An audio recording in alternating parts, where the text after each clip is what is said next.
Hello, hello. Welcome to Confidence Through Cabaret, the podcast. All things confidence we are talking about.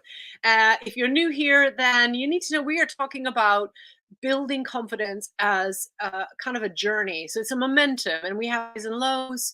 And the idea is that we get the momentum so that when we have a low, we don't go down as far and we don't stay down as far. And then we go back up into our confident self in our personal life, work life, and or stage life, whatever your stage is. So right now, this is my stage, for example.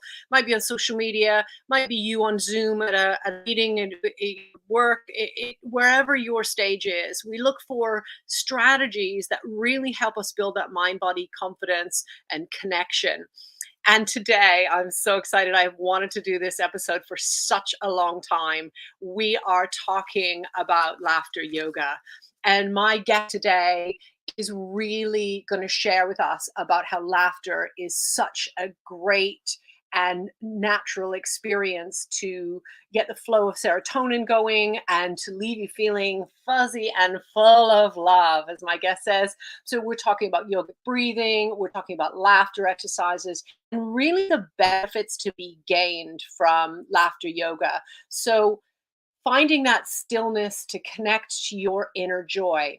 And if you've been around Confidence Through Cabaret a little while now, you'll know that we talk a lot about that connection between mind and body, and about what it means to be connected to our true self and to be able to hear our intuition.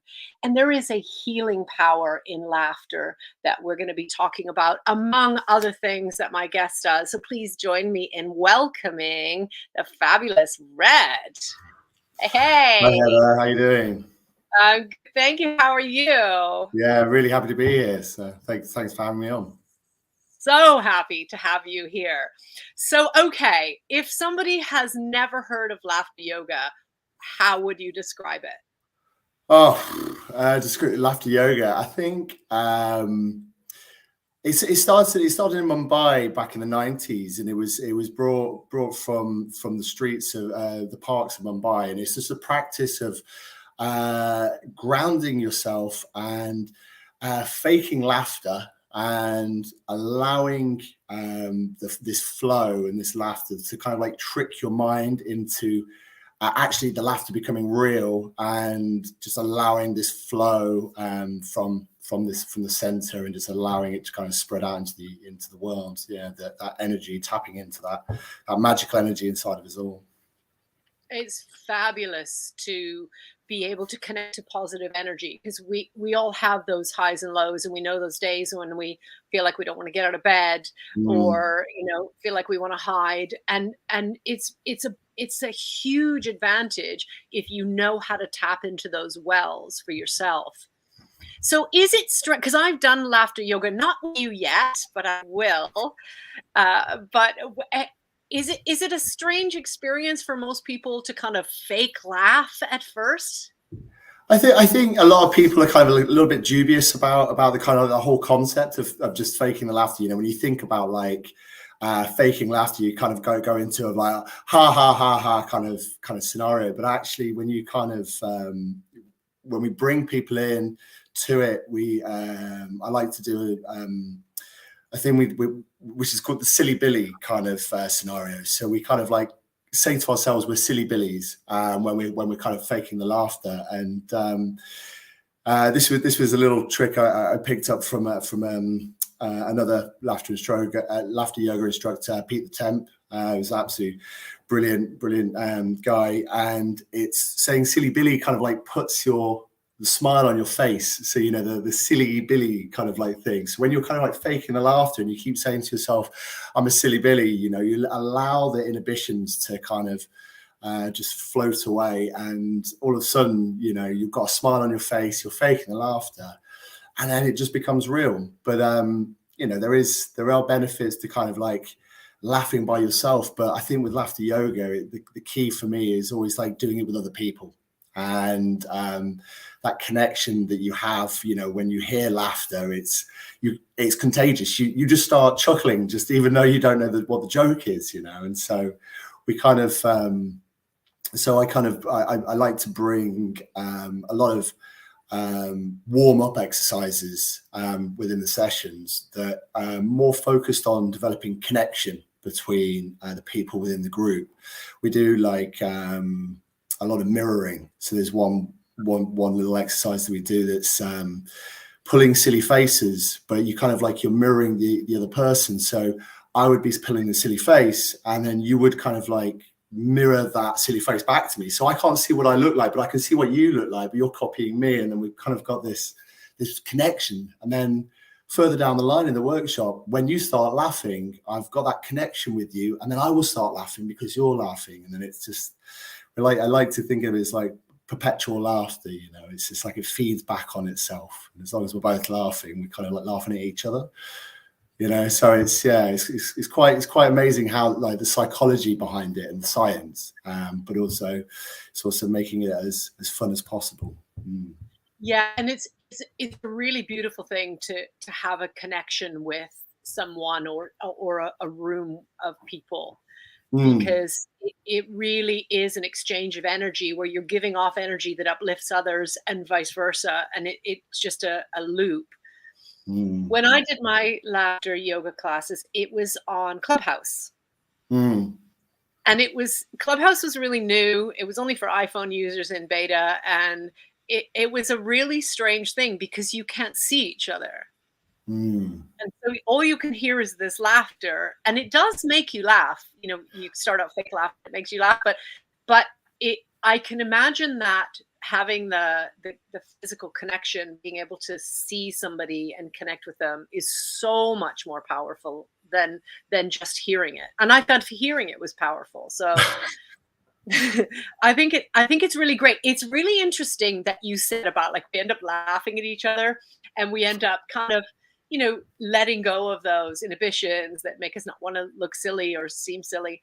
But you know, we spend so much of our time with these barriers, right, as adults, to kind of like, I don't want anybody to laugh at me. And yet you're suggesting that you're doing exercises where we're laughing at each other. Yeah, and it's a lot of it kind of comes back to that kind of like inner child work that we do. You know, it's like you say there, Heather. You know, it's as we become adults, we kind of we get a bit too serious and we kind of like get bogged down in the kind of like the mundane. And this is, you know, this laughter yoga is just a great way of just allowing yourself to be just silly and just kind of play and just being out there and clowning around, you know, and when other people are doing it, it's then you've got like almost permission to kind of like let loose and just start to play again, you know. And that's something that, you know, there is that inner child just that wants to do that inside of us all still, you know, no matter how old you are, you know, all the way up to the, you know, even in your 90s, you still want to be out there having a bit of fun, you know. So I think it's just, yeah, tapping into that and helping people kind of, let go of those kind of inhibitions. But I think the beautiful thing about laughter is that it's as a form of meditation as well. It's just a brilliant way of clearing your mind. You know, when you're laughing, you know, that laughter is just kind of coming out. And there's not a thought in your mind. Your mind is filled with just the laughter. You can't have like be thinking about what you're going to be cooking for tea while you're like in hysterics doubled over. You know, you are very present, and just allowing that kind of like the connection and being really there with the other people, I feel is really important to the workshops. And I mean, you know, I do understand like through COVID and stuff, this laughter yoga online must have been a real great antidote for people. But now, you know, we're kind of like moving into the parks and holding in-person sessions. And one of the big important things for me is to finish the laughter yoga sessions with like hugs and kind of like allowing people to kind of like hold the people that they've been building these connections with and laughing with through the workshop, and then having like a 20-second hug with those people and just allowing the oxytocin to kind of like start to flow as well. So you're getting the serotonin, and then because because laughter's, when you laugh, you've all been there when you've been laughing so hard, your stomach muscles are just so, painful because your stomach's just constantly, and, your chest is doing all that heavy breathing. And so through the physical exercise of laughter, you get like a lot of dopamine surge as well. So, you're sitting there with the serotonin coming through, the dopamine kind of through the exercise, and then the hugs at the end, and the kind of like the breathing and allowing that, it's the oxytocin. So it's like, it's a full body workout, and so, and quite important in my opinion to do it in person as well. Yeah, absolutely. And I know a lot of people do like facial yoga, with like exercise. So it must be good for that as well, because you're working out your face as well. Just going to end up with sore cheeks. You've got to make sure you massage your cheeks at the end with all the Absolutely, you're getting free plastic surgery, right? Like it's cheap plastic surgery. You do end up with the laughter lines a little bit, though, so you do get some wrinkles. So I can't say it's totally flawless. But isn't it funny how, like, if you knew that all of those wrinkles around your eyes came from years of laughing and feel wonderful, we would feel very differently about, we'd be looking at people without those wrinkles going, they haven't had a very good time. Yeah, it's when they've got all the frown lines, they've got the frown lines but no laughter lines, we want to switch that around, make sure we age well like a like a good wine. So what about people who have mental, because a lot of us had mental health, even if we didn't have mental health dealings before COVID, a lot of us came out of COVID with a lot of fear and a lot of difficulty with getting back into the real world and connecting with people, and mental health is is a really big topic, even in the workplace now as well. So I can imagine that releasing the serotonin and the dopamine, and it must just be so uplifting for our mental health if we do this on a regular basis, right? Absolutely, yeah. I mean, there's some fantastic books out there about the importance of kind of like changing changing your mindset into like a positive, happy mindset. I think one of a really influential book for me was Hardwiring Happiness, which is an absolutely brilliant book about how we can, through regular practice of kind of sinking into positive things and happy things that are happening in our day, through just a simple moment of just taking 3 breaths and just arriving and just recognizing and anchoring into these joyous or great moments, and just even the small things, and just going, this is a good moment. I'm just going to breathe. I'm going to allow it just to kind of really anchor into it, and then move on. Because so often, we can remember all the negative things that happen in our day, but we very rarely kind of like hold on to that kind of those positive things. And it's like bringing in a gratitude practice, an appreciation practice, and just even small gratitudes and small appreciations. And this is a psychological thing. This goes back to when, we were like in the jungle, and you looked in the shadows in the bushes, and 100 times you'd see like a tiger in the shadows, and 99 times you'd be wrong, but your brain would react and go into that fight or flight kind of mode to make sure you weren't going to get eaten. And that kind of has had in our modern brains is still there, and we do want to kind of like make sure that we have that negative bias, but it is also possible to retrain ourselves into this positive bias.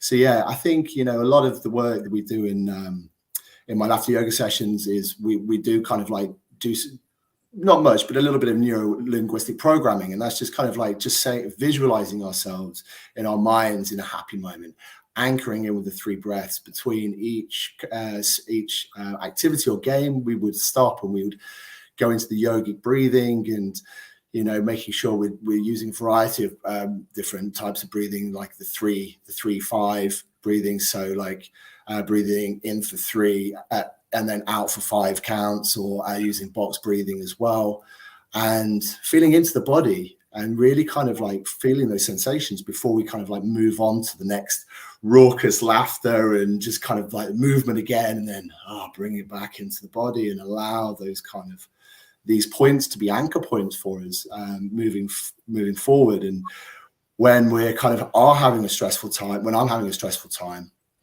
you know, I will just stop and I will take those 3 breaths now, and I'm able to kind of like go back to these anchor points that I've kind of like started to store up in my mind, and allow those sensations to come back forth. And it is just this, you know, small increments and small little changes every day, and it builds up to like a massive, you know, massive positive kind of movement in the mind away from those negative thoughts. So yeah, I think with mental health and, you know, those, yeah, it's really important, and I think laughter is a great cure for it. Absolutely.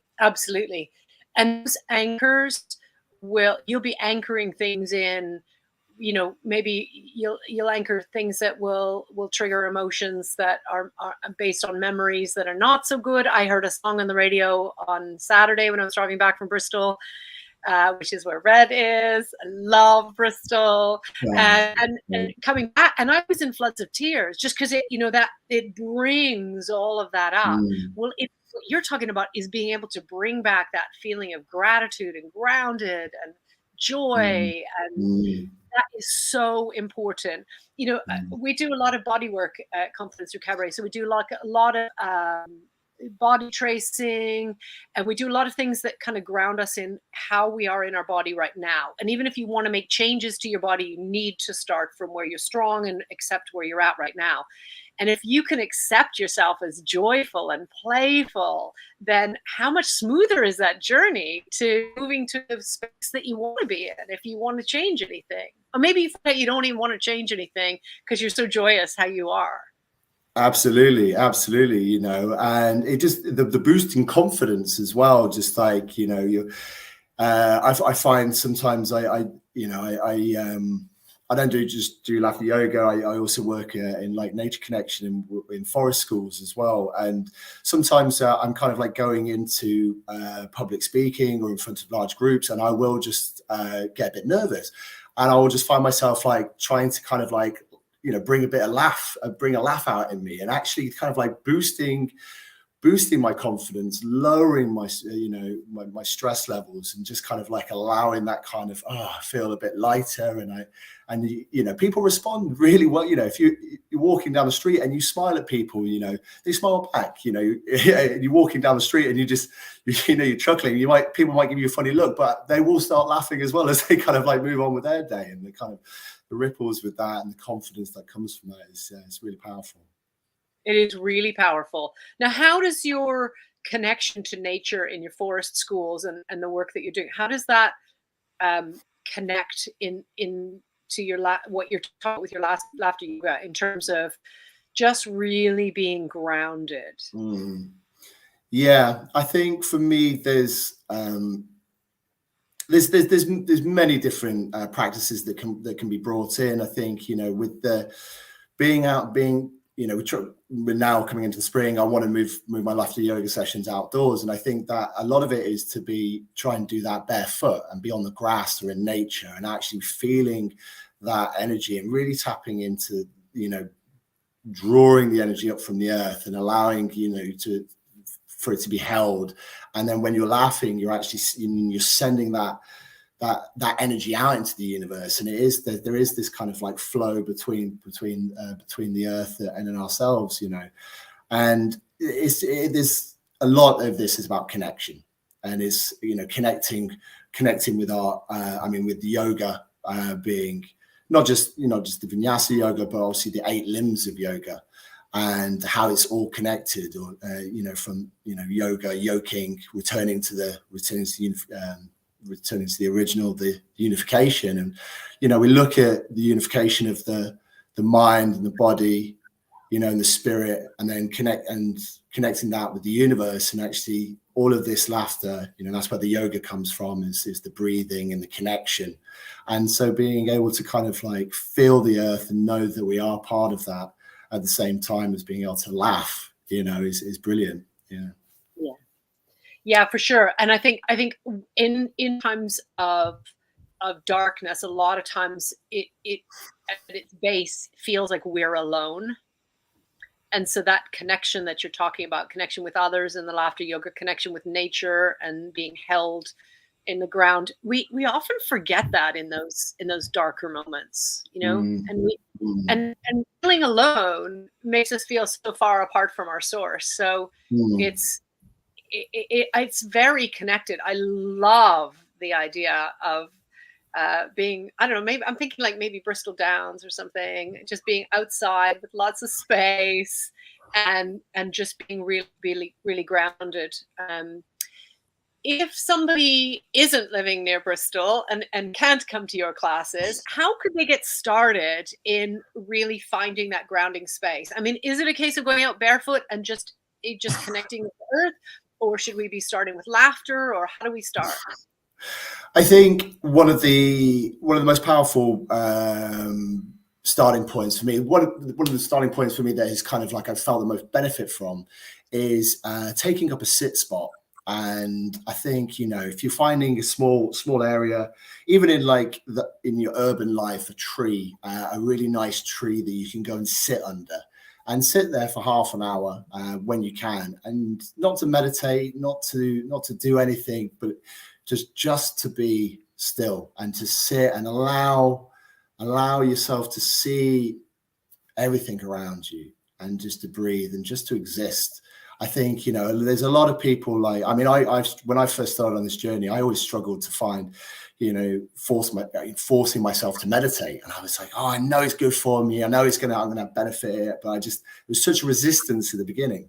But just to kind of like go and be in nature for half an hour. And I mean, I've got a spot I live just around the corner from Greenbank Cemetery here in Bristol. And it's a tiny little spinney. There may be like 7 or 8 trees and a lot of kind of like cow parsley and ivy and stuff. But, you know, when I go and sit in this little corner of the cemetery, you know, I hear the birds and I can just see all the kind of the changing of the seasons and the nature and the little dragonflies flying around or the bugs or, you know, and all these things. And just to sit and be there for half an hour when you can is the best place I found to start.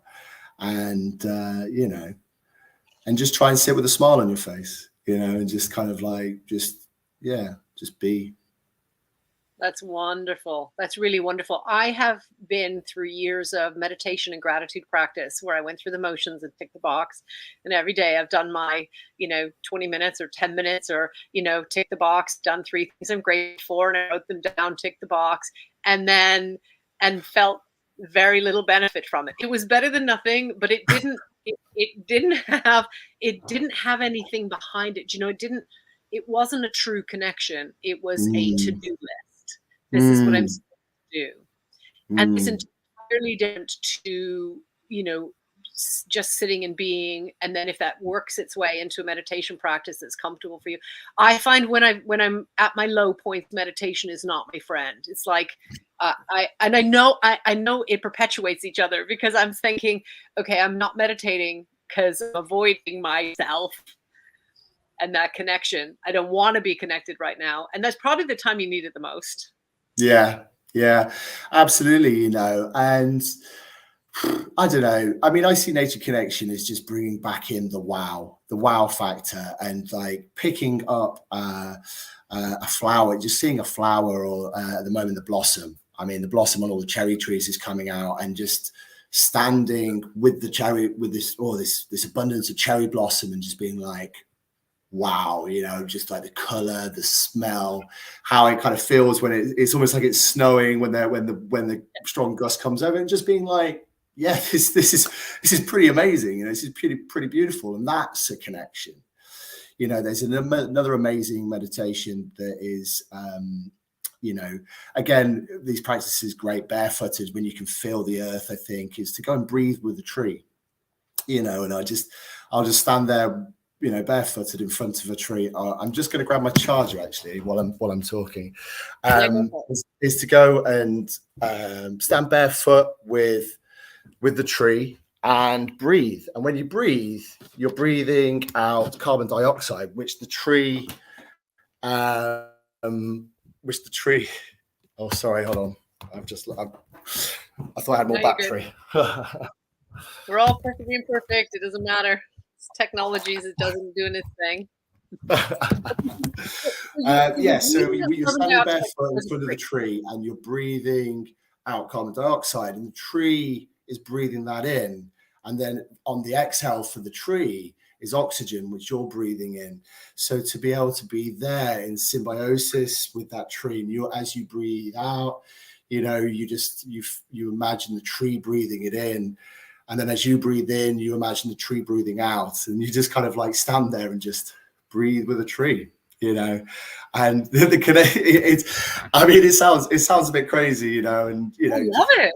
Well, it's really powerful, you're out on a walk and you're going for a nice stroll wherever you are in the world, and just stop and spend a couple of minutes and breathe with a tree and just see how that makes you feel.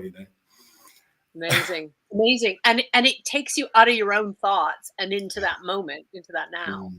And this is the problem in this modern world. We kind of like the Anthropocene, the kind of the human focused kind of existence that we live in, and we've kind of like part of us have forgotten, like we are animals, we are organisms that work within this web of connection with the world, the natural world around us, and to kind of like going even primordial, going back in the the primordial brain, is that this kind of like we used to hang out in woods and jungles and trees, and used to climb trees, and actually being in that space with a tree is kind of like the primordial thing. Oh, this is safety, this is home, this is kind of like connection, and just really tapping back into that kind of like the animalistic part of you is like, oh yeah, here in the grass, in the mud, with the trees, with the animals, and just existing and breathing with it again is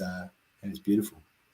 It is beautiful, and I love how connected each of your pieces of work kind of come to reminding us of our true purpose of just being alive in that system. Yeah. And again, it's just, what do you want to allow your brain to focus on? There's a lot of different competing emotions, which that will always be vying for your attention, and you can pick which ones you want to kind of allow to expand and slowly fill up your being. And laughter yoga and laughing and nature connection is just, is there for everybody. Everybody laughs, but it's like, well, could you expand that laughter a little bit further? Can you kind of allow it to take up more space of your being? We're in nature, but being in nature isn't connecting with nature. So like, you're able to allow that a bit more space in your being, and it's just making those choices really, and it's just following your pleasure. I was on a brilliant course with a clowning workshop recently with a fantastic instructor, Zuma Puma, who's works all over the world, runs clowning workshops in Berlin and Canada and whatnot, and here in the UK, and highly recommend checking her out. But her teaching was very much about following the pleasure. If it's not pleasurable, do something else, and until you find the pleasure where you you want to exist. Why would you want to live anywhere else? Yeah, absolutely. And I think, a lot of the work that I do is around shifting your beliefs and changing your habits. And it's quite cerebral. It can be quite painful to allow those feelings and so on. And it's not always necessary to go back into those deep things of, where did they come from and so on. And so, some of it is if we've been through traumas, but that filling up your life with pleasure, if you can fill up more of your body and mind with that, then the energy around you supports that. And it kind of doesn't matter what you used to have or where it came from, because you're full. I love it. Absolutely, and it's being kind to yourself and knowing that they are small drops that will slowly kind of fill your cup. It's this idea of increments, small adjustments over a long period of time add up to like massive changes, and being okay with that, and just knowing that everybody will arrive at these places in their own time when they're meant to. And I think that was the journey that I've been on. Is I'm a lot of my friends running yoga meditation retreats and things like this, and have been on the silent meditation, silent retreats and all this, and it was never the thing for me. And I always looked at them and just thought, they're achieving enlightenment and bliss, and here I am now. But I was just on my own journey, and that's also great. It's just being kind to yourself and knowing you'll get there when you need to. Absolutely. So I want to take you indoors for a second, Red. I want to take you to an indoor cabaret. Have you been to a cabaret before? I have, yeah, one or two, yeah. Okay, all right, cool. So if you were performing on a stage in cabaret, what kind of act would you do? So it could be singing, dancing, burlesque, drag king, drag queen, comedy, contortion, aerial, any number of things. What kind of act would you do? I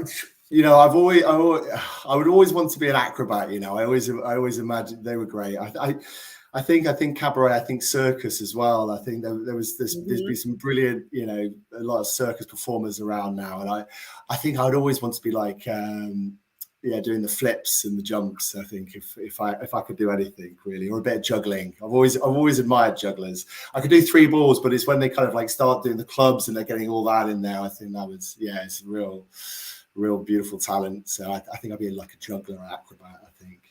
Yeah, nice. And apart from the obvious equipment that you would need for that, like the juggling clubs or the rigging, what one prop would you want to have on stage with you? Do you know what? I always think a top hat. If you're on stage, you can do so much with a top hat. You can get into the dancing and you can roll it around and kind of bring it in. And I think I always love a top hat as a prop. I think hello, your mama. Yeah, so I don't know.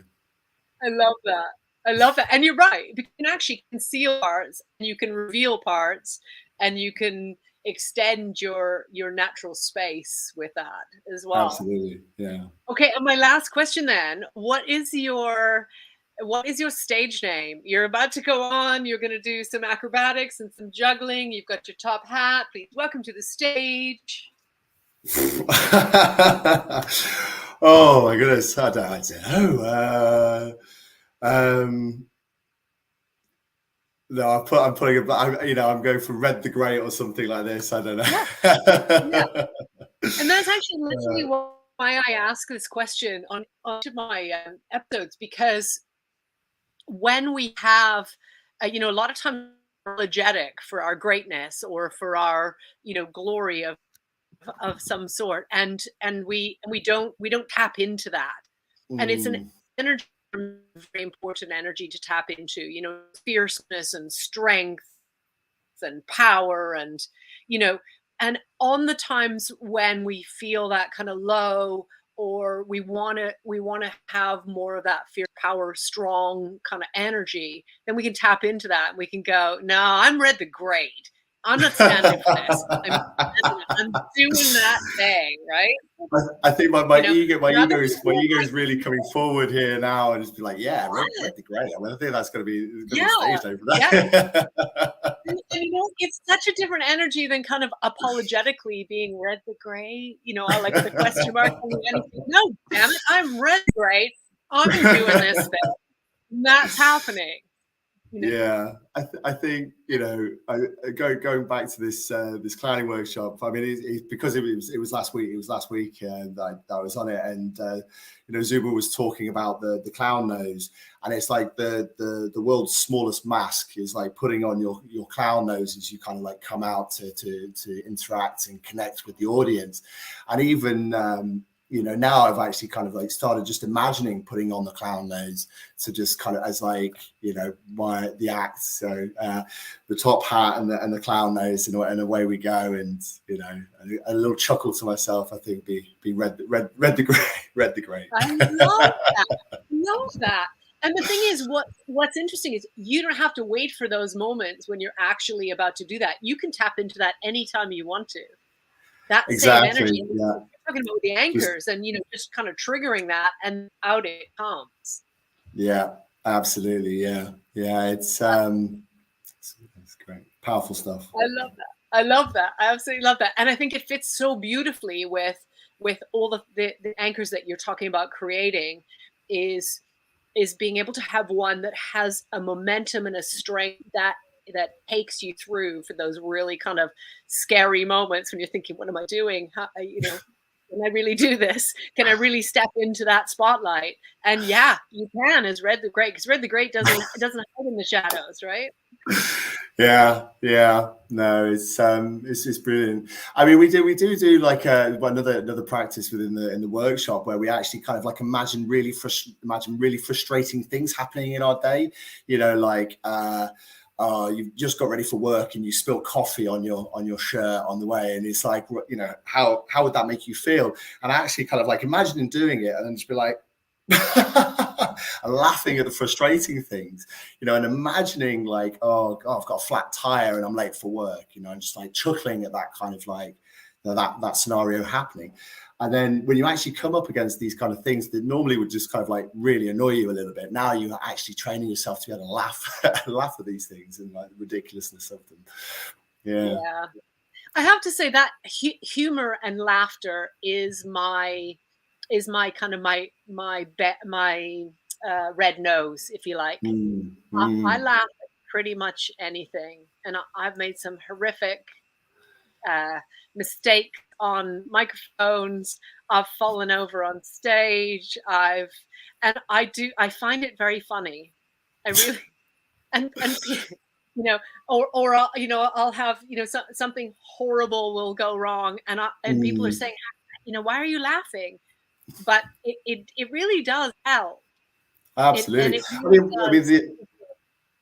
They said, the old saying, isn't it? It's either you laugh or you cry, and it's just like, well, I'm going to laugh because it's much more pleasurable than crying. Yeah, for sure. Yeah, for sure. Now, I've always had a motto for myself, which is you can have a good time or you can do hard time. And especially working in the corporate world, I have no intention ever of doing hard time. Like as soon as it becomes hard time, I leave. It's just, it's got to be a good time because there's not that much time left. You have a certain amount of time and knows how long that is. So it's such a great way to get through life. And I love that, laughing at my problem. Maybe you can give me some advice on that. Because I laugh a lot, especially when things go horribly wrong. I also tend to laugh when it goes wrong for other people as well. Well, so I can't control the laughter. So if you're getting ready for work and you spill coffee all over yourself, I will laugh. Yeah. I mean, we do a great practice at the end. One of the big kind of like crescendo of the workshop is we actually go around and we'll all offer a laugh to the group, and then everybody will copy that laugh, and we'll go into it. But I really kind of like ask people to bring silly laughs, or really kind of like tap into like different types of laughs for different situations. I think what you're talking about there, Heather, is kind of like the snigger when you shouldn't be laughing, but you're kind of like laughing. It's like, and you kind of like bring, and that's the kind of laugh you shouldn't be kind of like laughing, but you're still laughing. It's like, so like I don't even do it. You're just like a full out pointing at them and laughing.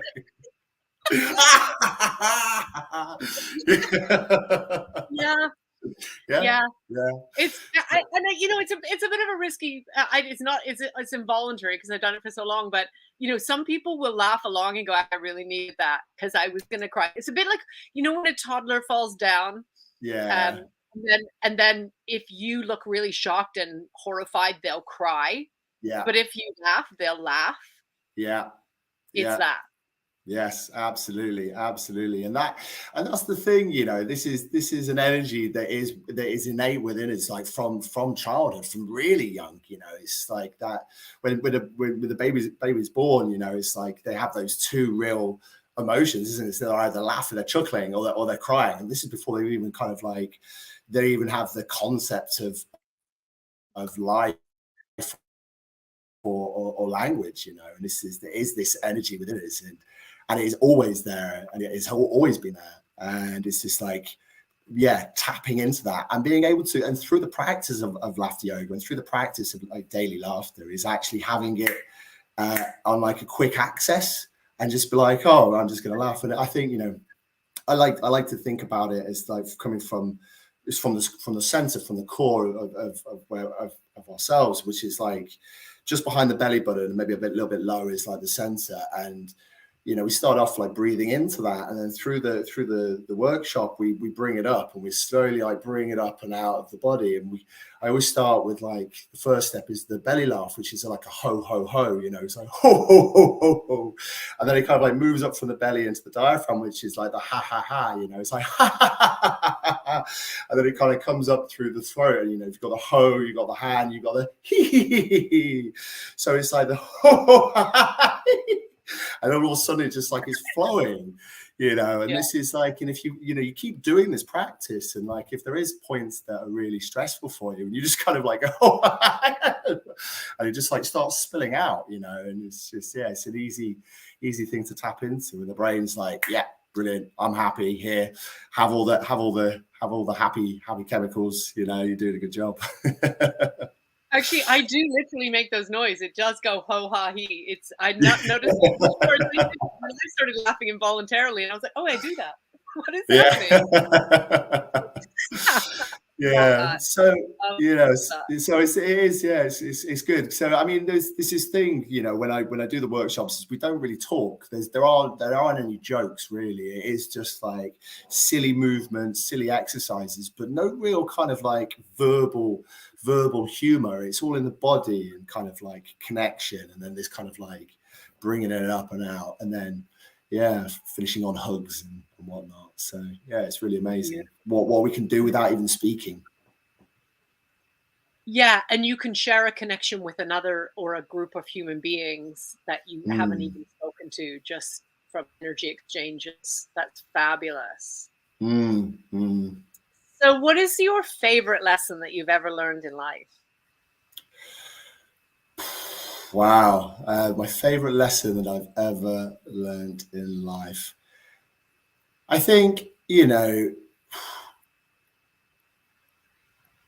I'll get there when I'm meant to. I'll arrive there when I'm meant to. And I think for me, like I spent a good part of, you know, big chunk of my life rushing and always rushing to kind of like get there on time, or be there and or get it now, or it needs to be done now, or you know, or why wasn't it done yesterday, kind of thing. And actually like, yeah, slowing down and actually realizing that I am where I'm meant to be, and you know, I'll arrive just in the right place at the right time. And that is, you know, yeah, that's been one of the most powerful lessons for me, you know. And the Taoist principles really kind of like leading into that, like the Wu Wei, just like allowing life to take its natural course. And you know, how do you know that this thing that feels like a bad thing right now, how do you know it's not going to turn into something the biggest life-changing points in your life, you know? So this is, yeah, for me,